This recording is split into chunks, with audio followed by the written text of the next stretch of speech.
Bonjour à tous, on se retrouve pour un nouvel épisode de Réplica daté qui était vraiment excellent, je trouve, avec un twist que pour le coup je n'ai pas du tout vu venir, qui arrive assez tôt dans l'histoire en plus. Et ouais, j'aime énormément les personnages, les situations qu'on nous présente sont adorables. Et ouais, non, franchement, c'était vraiment un très très bon épisode. On va commencer par le twist, comme ça ce sera déjà un peu plus simple.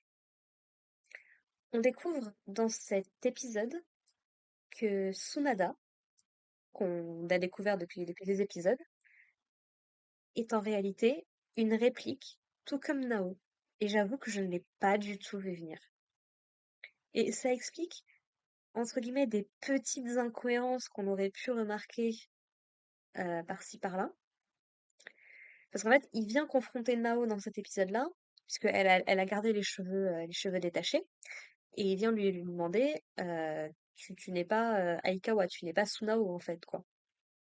Ce qui fait un petit peu paniquer Nao qui s'enfuit, mais Tsunada va la suivre pour la confronter à tout ça et à connaître la vérité. Mais pas parce qu'il a des mauvaises intentions, mais c'est juste parce qu'en fait, bah, il a remarqué qu'elle est comme lui, quoi.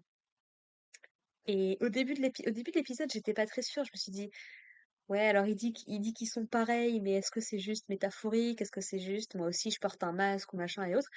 Non, non, c'est effectivement une réplique. C'est une réplique du Tsunada originel.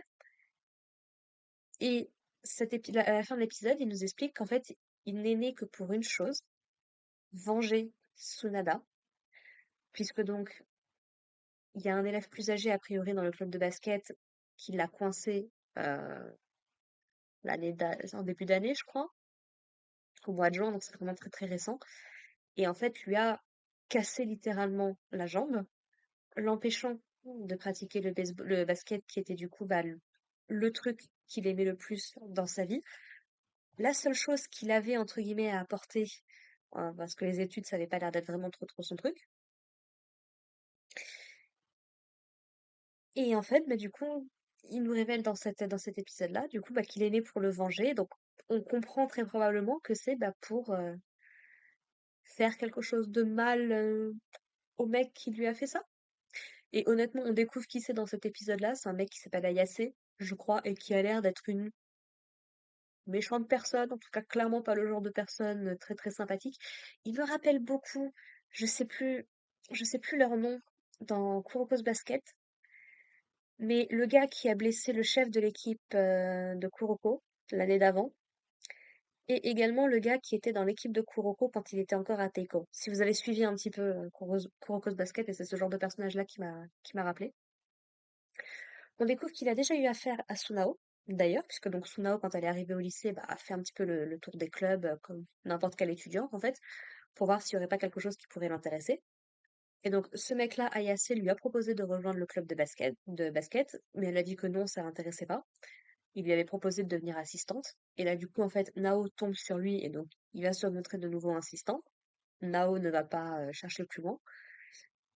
Mais du coup, voilà, c'est pas forcément le genre de personne très très recommandable au premier point de vue, quoi. En plus, il a une espèce je sais pas comment ça s'appelle, je sais pas si c'est une boucle d'oreille, mais un truc accroché au niveau des oreilles, donc c'est forcément un délinquant, bien évidemment. Et donc voilà, la réplique de Tsunada, du coup, va se donner le nom de Aki, puisque je crois que son nom, ça va être Shuya Tsunada, quelque chose comme ça. Et du coup, Shuya est doit être formé avec un kanji qui veut dire automne, Aki. Et du coup, c'est comme ça qu'il a décidé de s'appeler. Et lui, de son côté, va appeler Nao par le prénom que lui a donné Sunao, donc Nao. Et donc, on va suivre un petit peu dans cet épisode, un petit peu en mode montage, du coup, le quotidien de ces deux personnages-là, de ces deux répliques, à travers, du coup, l'été, de leur relation qui commence à devenir de plus en plus proche. Ça attire un petit peu l'attention de tout le monde, d'ailleurs, notamment de Ritsu qui leur demande du coup, qui remarque: «Ah tiens, on s'est bien rapprochés et tout», et qui sur la fin de l'épisode leur dit: «Ah bah tiens, regardez, il y a un festival qui est en train de se lancer. Ça vous intéresse? Moi, c'est dommage, hein, mais il faut absolument que je lise, que je fasse des recherches pour mon manuscrit», parce qu'elle participe à des petits concours amateurs, chose que je comprends totalement. Et du coup, donc, elle joue un petit peu l'entremetteuse entre les deux, voyant qu'ils ont l'air d'être assez proches et qu'ils s'entendent bien et tout ça, tout ça. Et donc, on va avoir sur la fin d'épisode nos deux personnages qui vont se rendre dans ce petit festival. C'est vraiment un truc tout petit, tout tranquille. Avec Aki, du coup, qui dit à Nao qu'il aurait bien aimé la voir en yukata. Et elle va lui faire qu'effectivement, elle aurait bien aimé le voir également en yukata. Et du coup, Aki propose qu'ils ont qu'à s'imaginer de porter justement des yukata. Et donc, toute cette scène dans ce festival va se passer avec eux qui s'imaginent porter des yukata. Donc, Nao, elle en a un bleu avec des fleurs. Et Aki, de son côté, en a un assez sombre, assez classique.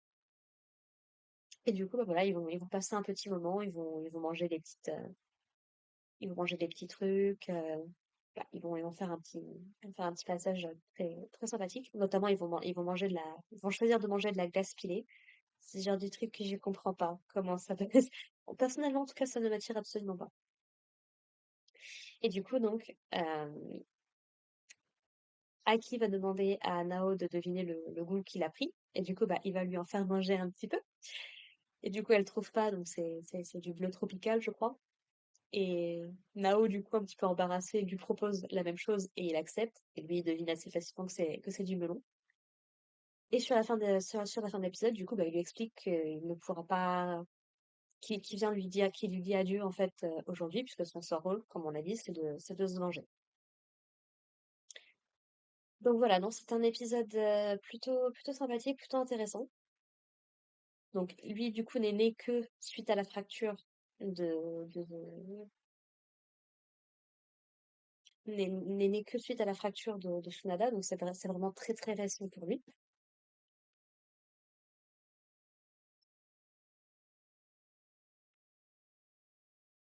Et du coup, donc tu peux nous en apprendre un petit peu plus sur l'état mental de Tsunada à l'heure actuelle. Et apparemment, bah, il a vécu plus ou moins comment dire, le même parcours que Tsunao, c'est-à-dire bah, de rester enfermé chez lui, de ne plus sortir, de ne plus voir personne, de rester vraiment dans sa petite bulle, un petit peu de désespoir légèrement. Et donc du coup, bah, voilà, Aki, ça lui fait très mal de voir son original comme ça. Tout comme Nao est très triste de l'état dans lequel est Tsunao.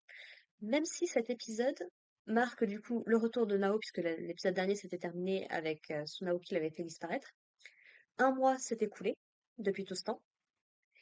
Et depuis, eh ben, Tsunao, elle a eu le temps un petit peu de réfléchir. Et est-ce que c'est parce qu'elle a remarqué que Nao était proche de Tsunada ou pas? On ne sait pas exactement clairement ce qui s'est passé. Mais elle a décidé, visiblement, d'offrir un petit peu plus de liberté, un petit peu plus de contrôle à Nao. Du coup, en la réinvoquant déjà de base et en lui laissant bah, vivre un peu plus sa vie, visiblement. Elle a même gardé du coup les photos que Nao avait pris avec Aki au zoo. Bon, elle lui a dit j'ai jeté les tickets et machin, j'étais là. Non, ça aurait pu faire un magnifique marque-page pour Panda. Tristesse. Mais bon, donc elle a quand même gardé les photos et du coup Nao la remercie. Et ouais, Sunao, elle a l'air un petit peu plus énergique, un petit peu plus présente que dans les deux premiers épisodes. Donc, je ne peux qu'espérer que ça montre qu'elle commence potentiellement à aller mieux. Peut-être que de voir Nao qui va bien, ça lui a redonné un petit peu d'espoir, un petit peu d'énergie pour essayer de se remettre un peu dans sa propre vie. En espérant du coup que ça n'entraîne pas la disparition de Nao à terme. Bon, après, du coup, si Aki disparaît aussi, bon, quelque part, voilà. Mais j'ai envie de m'imaginer un monde où les deux pourraient être heureux. Et peut-être même que du coup, Tsunao et Tsunada pourraient s'aider, vu qu'ils traversent quelque chose de similaire. Il y a peut-être un lien potentiellement qui pourrait se créer à ce niveau-là. Voilà, c'était vraiment un très très bon épisode et ça me confirme que Réplica Daté fait partie des petites pépites pour moi de cette saison. J'étais en train de me faire la réflexion justement de savoir un petit peu quelle série je préférais dans cette saison. Et je pense honnêtement que Réplica Daté, Garden of Gods et Four Seasons, ce sont les trois séries que je prends le plus de plaisir à regarder cette saison. Alors attention, ça veut pas dire que les autres ne m'intéressent pas. Je veux dire, ReZero, on est de retour et c'est vraiment super cool. Mao et Tsugai, pareil, ce sont des séries que j'apprécie beaucoup. Grosse déception pour Kami no Shizuku, parce que c'est clairement pas à la hauteur pour moi. Mais voilà, je sais pas, il y a ces trois petites séries qui, à mon avis, ces trois séries, à mon avis, manifestement attiré beaucoup l'attention des gens cette saison, parce qu'il y a quand même des grosses séries qui sortent cette saison. Mais du coup, ouais, un petit peu comme Kowloon, Generic Romance l'été de l'année dernière. Je sais pas, ça fait partie des petits trucs que j'aime bien. Franchement, c'est des petites pépites pour moi, qui n'attireront du coup probablement, qui ne recevront probablement pas l'intérêt qu'ils méritent, selon moi. Mais je suis contente de faire partie d'une petite communauté potentielle de gens qui apprécient des petites pépites comme ça. Voilà, voilà. Sur ce, je vous embête pas, j'arrête de parler. N'hésitez pas à me dire ce que vous en avez pensé, vous, dans les commentaires, et on se retrouve la semaine prochaine pour parler de l'épisode 4. Portez-vous bien, prenez soin de vous, prenez soin de vos proches, et puis à la prochaine. Allez, bye les gens.